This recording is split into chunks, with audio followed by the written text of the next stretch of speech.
দেখুন বন্ধুরা, আমার বিড়ালটা দুটো বাচ্চা হয়েছে।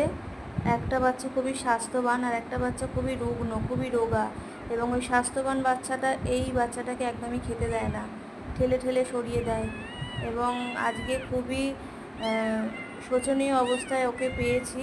যখন আমি দেখছি ও মানে একদম ধুকধুক ধুকধুক করে খুব আস্তে আস্তে নিঃশ্বাস নিচ্ছিল, ঘাড় বেঁকে গিয়েছিল, হাত পা বেঁকে গেছে, ইনফ্যাক্ট এখনও বেঁকেই আছে হাতটা। কিছু খেতে পাচ্ছিল না।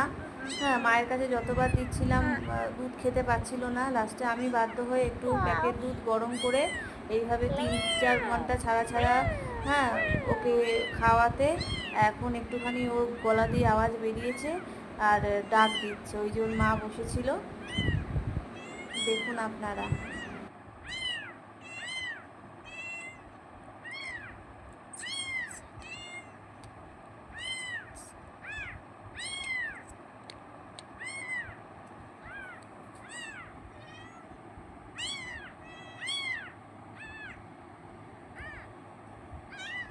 মনে করেন